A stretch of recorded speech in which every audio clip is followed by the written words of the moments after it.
Dia Production présente la 3e édition Hirde Hirande Laccire Hako to Ravenaye. Bandirabi saha fof e yaadiɓe mum kono kadi jamma kala e yontaɓe muɗum on jamma jogoro wonde ko ñande sappo tati lewru décembre sanga 20h ndalankoɓe jogorɓe jirwinde on jamma ko Oumar Fouta jeune talent suka dariɗo e saha muɗum e Nafi Mboup Gawlo pare o jamma ko honorable député Aliou Dembourou Sow président convergence des éleveurs du Sénégal marraine o woni Yuman Nguyen Yangue koɓeɗo Coumba Yero Nalla Sow jeeyaɗo toon to Gori Lakke joɗiɗo toon to Belgique marraine goɗɗo ko Kumbali on jeya ko toon to Agnam Lidouɓe kamne jooɗi ko toon to dawlaji dentuɗe e Amérique bandiraɓe yontaɓe o jamma gasani ene hen witeɓe les invités d'honneur Mansour Dia ko PDG nouvelle bijouterie Dande Leñol on jeya ko toon to Kobbillo monsieur Djeylani Aliou Mamadou Sow ko homme d'affaires kono kadi ko ceernajo responsable politique jeyaɗo toon to Ñaari Tidiane Bousso ko PDG TB compagnie Kankayri peinture on jeya ko toon to Agnam Siwol Acca Diallo madame Sall ko joom suudu maire mo Bakel ceerno Amadou Sow jeyaɗo toon to wuro Dekle Fulɓe bandiraɓe wotomo luuta o jamma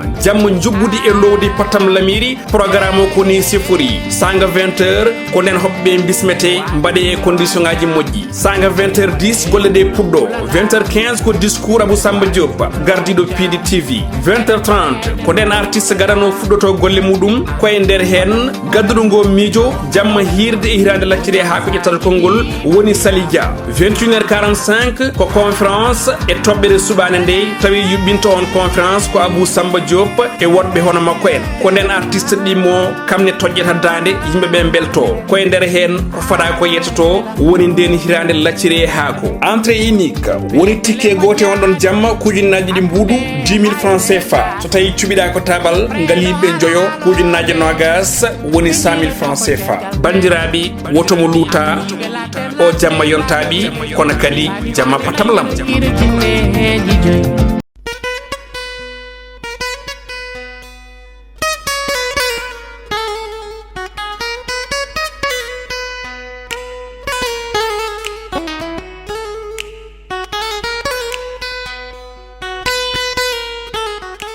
jam wale mon bandiraɓe musidɓe tedduɓe hettiɓe heeɗiɓe daroɓe Ayaw Point TV en garte kattane jomiraɗo subakande o gam yettina noon ko sifa e kelle gadane jayneji leydi Sénégal joni baɗen koye jayneji ɗi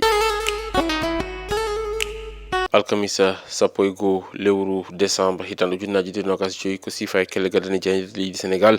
eɗen puɗɗoro e jayde gendire nde Le Soleil holno ɓe mbaɗiri e gardirde tan mabɓe kam musidɓe jaynenkoɓe ɓe garti ko e hoorejo jagorɗo wondude e yoga e délégation ngaji taw ko jeeyaɓe toon to Émirats Arabes Unis ɓe kolleti kay wonande leydi Sénégal kam e Émirats Arabes Unis cifodiri nanodiri hono no wiiri kam musidɓe jaynenkoɓe ɓe gatti noon e ɗen eɓɓoje ɗe ganduɗa kay ina goni hakkude ɗen ɗon leyɗele ɗiɗi hono wiiri jayde ganduɗa kay kañum woni jayde guindire nde Le Soleil jayde Vox Populi kañum arti ko yutiyal haali on ɗon polémique mo ganduɗa kay ko yutiyal haali gonka Ousmane Sonko gam wawdemo jeeyede sungoji walla ala kam musidɓe men e jaydenkoɓe ɓe garti hen omo ganduɗa kañum woni e biyeteɗo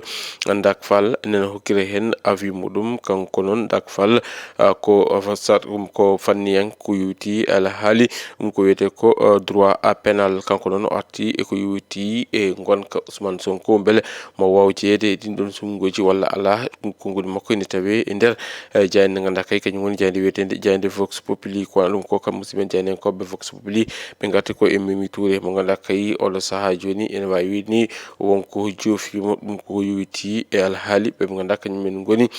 pôle judiciaire financière musidɓe men jaydenkoɓe garti hen hono no jayde ganduɗa kay kañum woni jayde wiyetede jayde Vox Populi jayde Walf Quotidien kañum arti ko yowiti alhaali haɓade kala ko yowiti e gonka ka fewani kam e jelari e bole ɗi hani e wadde déguerpissement woni tan ittude ɓe ganduɗa kañum goni yeeyoɓe e dow o bole ɗiyete wondude e ko ganduɗa kono makko kañum woni ko wiyete ko délinquance ɗum kala o ganduɗa kañum woni jagoɗo kalfinaɗo nden kay kisal leydi ndi kañum ko ɗum ɗon woni darde muɗum hono no ɓe mbiri ɓe mbitande ko mo ganduɗa kañum woni Bamba Cissé oɗo saaha kay ɓordima paɗe muɗum dadima gam huccodirde e ɗen ɗon golle ɗum ina tawe e jayde nde jayde ganduɗa kay kañum woni jayde wiyetende jayde Walf Quotidien ƴeewen jayde ganduɗa kañum woni jayde Direct News kañum artani ko yuti alhaali Mimi Touré ɓe mbitande ko alhaali rapport aji kay ene wayno omo ganduɗa kañum woni Mimi Touré on ɗon rapport yettima toon to ganduɗa kay kañum woni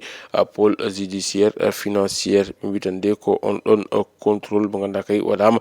caggal nde o wonno toon to ganduɗa kay kañum woni conseil économique social et environnemental kam musimen e jayniyankoɓe ɓe garti e on ɗon rapport mo ganduɗa kay ummi ko toon to cour des comptes hono no wiiri jayde ganduɗa kañum woni jayde wiyetende jayde Direct News ƴeewen jayde enquête quotidien kamɓe noon ɓe garti tan ko noon coopération hakkude leydi Sénégal kam e Émirats Arabes Unis hono wiiri kamɓe musimen jayniyankoɓe ɓe garti noon e omo ganduɗa kañum woni hoorejo jagorɗo Ousmane Sonko kam e yoga eɓe ganduɗa kañum men goni ko jeeyaɓe won ɗon délégation ɓe ganduɗa kay ko Émirats Arabes Unis naɓe tawateɓe ɗo ete nder tawatinoɓe ɗo ete nder lamar konko Dakar ngam sifodirde hakkude mabɓe e leydi Sénégal ɗen ɗon jokkodirde ganduɗa kay haɓe ganniyi e yadude hen hono no wiiri jayde ganduɗa kañum woni jayde enquête quotidien ko waɗa ɗum ko ɓe garti e maître Bamba Cissé mo ganduɗa kay jabtima ɗin ɗon konngudi ɗum noon ko toon to ganduɗa kay kañum woni suudu sarɗeji to hono no wiiri jayde ganduɗa kañum woni jayde wiyetende jayde enquête quotidien kono noon de ɓe joofima ɓe beddima laña mabɓe ɓe mbi hol jogorɓe jeeyede e ngollon doggol ngol ganduɗa kay keblo keppo guendijo leydi Sénégal woni Pape Thiaw ene anniyi ɗum ɓayyinde ɗum ko yuti e ɓen ɗon jogorɓe hande leydi Sénégal e on ɗon coupe d'Afrique des nations balaw toon to leydi Maroc ƴeewoyen jayde La Tribune kamɓe musidɓe jeyniyankoɓe ɓe garti e ko yuti alhaali omo ganduɗa kañum woni Abbas Fall no ɓe mbiri ɓe mbi tan de ko omo ganduɗa kañum woni Abbas Fall ko kañum kay waɗi lancé une attaque contre omo ganduɗa kañum woni e Diomaye ɗum ene tawe e jayde nde kono ɗum ko kamɓe musidɓe jeyniyankoɓe ɓe garti on ɗon rapport mo ganduɗa kay ko rapport IGE mo ganduɗa kay waɗi concerné ko omo ganduɗa kañum woni Mimi Touré mo ganduɗa kay ko jaggal e on ɗon coalition Diomaye président ɓe garti noon ɓe mbitande ko on ɗon transhumance mo ganduɗa kañum woni Mimi Touré kañum kay koñum waɗa transmettre omo ganduɗa kañum men goni pôle judiciaire financiére hono no wiiri jayde nde ko guuɗi omo ganduɗa kañum woni maître Bamba Cissé ine tawe jayde nde ɗo wi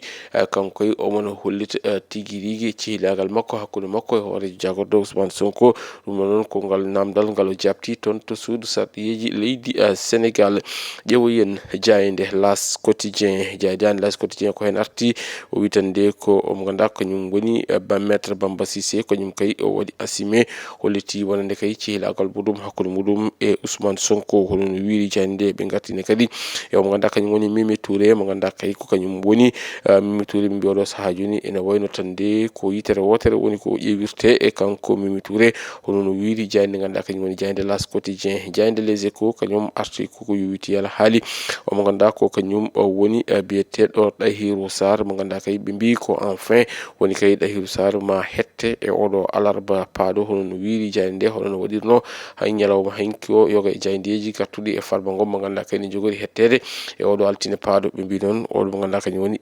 Tahirou Sarr caggal lebbi jeenayyi ko ganduɗa kay omona e toon to suudu dumbirdu ma o hette e oɗo alarba paaɗo hono no wiiri kamɓe musidmen jeyniyankoɓe jayde Les Échos ƴeewoyen jayde ganduɗa kay kañum woni jayde coftal ɓalli nde jayde wiyetende point actu sport kamɓe musidɓe jeyniyankoɓe ɓe garti ko e Ismaïla Sarr ɓe mbita nde ko Crystal Palace Ismaïla Sarr ma artu e dinguere ɗe ɗum noon wonata ko e oɗo weekend paaɗo ɓe gartini kadi e on ɗon revers mo ganduɗa kay ko Manchester City fooli ɗum oɗon kippu mo ganduɗa kay kañum woni Real Madrid ɗum koko yuti e Ligue des Champions jayde Rewmi Sport kañum arti koye alhaali omo ganduɗa kañum woni Ismaïla Sarr ɓe kolliti CAN 2025 woni tan ngellon kawguel africain ko waɗi tan ujunaji 2025 ene wayno Ismaïla Sarr koko jeyete e yahoɓeɓe ni caggal nde coach makko holliri wande kay kanko Ismaïla Sarr ma o wat présent woni tan ma o tawtore on ɗon coupe d'Afrique des nations ɓe gartini kadi e Ligue des champions mo ganduɗa kay potitɗe mbaɗi ñalawma hanki ɗum ko yuti on ɗon 6e journée ɓe kolliti kay wonande Real Madrid ko kam kay woni ko Manchester City yaɓɓi e dow muɗum bandiraɓe musidɓe tedduɓe hettiɓe heeɗiɓe daraɓe Ayaw Pindi TV ko ɗum woni komin kamno ɗumnade ko sifa yoga e kelle gadane e jaydeji leydi Sénégal aadi meɗen e rubini jaydi eci wonata ko aljuma janggo soko weeli gueno ko adini en min mbi on jokke ɗoftade kam rewinade programme uji ɗi Pindi TV Allah jarama on jarama.